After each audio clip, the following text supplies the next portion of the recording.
When a big name in real estate announces a new leader, it's pretty easy to just scroll right past the headline. But what if these aren't just simple staff changes? What if they're actually signals, a really clear look at a company's entire strategy for the future? So what are these appointments actually telling us? Well, if you read between the lines, you start to see they're way more than just a changing of the guard. They are basically a public declaration of a company's biggest priorities, its toughest challenges, and where it's placing its biggest bets for the next few years. To put it simply, they're showing us their new playbook.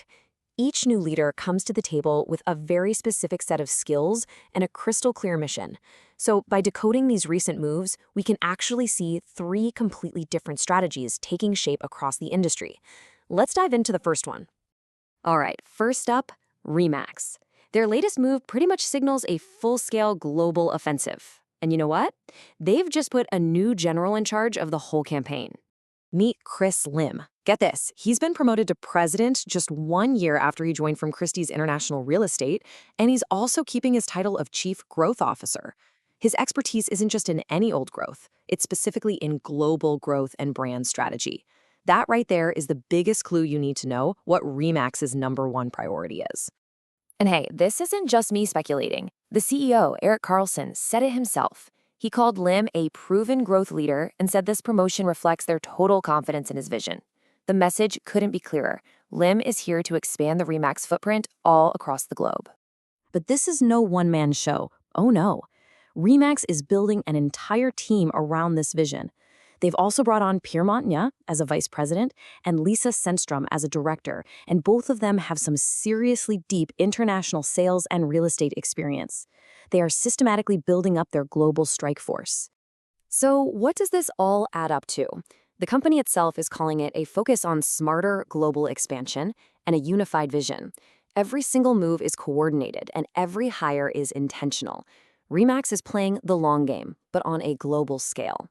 Now, while they're looking outward, our next company is looking in a very, very different direction.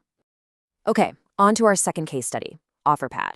So while Remax is looking across oceans, Offerpad is looking inward, to technology. They are betting big, and I mean big, on artificial intelligence to completely revolutionize their business from the inside out. Their key player in this whole new strategy is Taylor Gallagher-Mathias, who just joined their board of directors. She is a 25-year tech industry veteran, and her recent focus just happens to be one of the hottest areas in tech today, generative AI. So yeah, she's not just tech-savvy, she is on the absolute cutting edge of the AI revolution. What makes this move so incredibly strategic is the unique combination of skills she brings to the table. I mean, it's one thing to understand AI, right? And it's another to have led major tech projects. But to combine all of that with deep, real-world experience in the housing industry itself, that is a rare and unbelievably powerful combination. And Offerpad's founder and CEO, Brian Bayer, he makes the connection totally explicit. He said her perspective is going to be instrumental in pushing their technology strategy forward. And he specifically mentioned AI-driven pricing and analytics. So they're not just dabbling in AI, they're embedding it right into the very core of their business. And just like we saw with Remax, this isn't some isolated one-off move.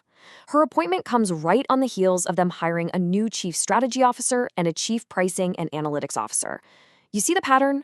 Offerpad is systematically building a leadership dream team that's designed to win with data and algorithms. And finally, let's turn to the National Association of Home Builders, or NAHB.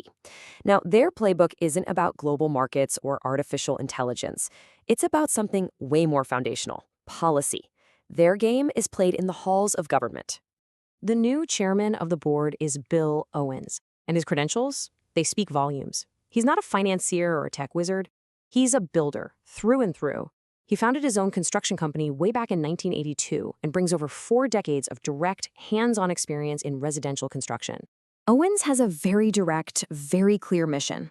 He says that boosting housing supply, quote, is the best way to solve the affordability crisis. For him, the problem isn't a lack of global reach or fancy tech, it's that we simply aren't building enough homes. Period. His strategy is basically a 3-pronged attack on the regulations that he believes are stifling construction. First, getting rid of inefficient rules. Second, clearing out those permitting roadblocks. And third, adopting smarter, more cost-effective building codes. This is not just a wish list, it's a specific agenda. So we've looked at three very different organizations making three very distinct strategic bets. Let's put it all together and see what this tells us about the fault lines that are shaping the future of real estate. So here they are, side by side, the key battlegrounds for the future. You've got RE/MAX, betting it all on scale and international reach. Then there's Offerpad, betting on technological disruption and pure data. And finally, the NAHB is betting on political advocacy and deregulation. Three leaders, three completely different playbooks. And this brings us to the ultimate question, doesn't it? In the coming years, is the future of real estate going to be defined by the company that conquers the most international markets, the one that builds the smartest algorithm, or the one that most successfully shapes government policy? Each one of these playbooks has the potential to win. And honestly, watching them unfold is going to be absolutely fascinating.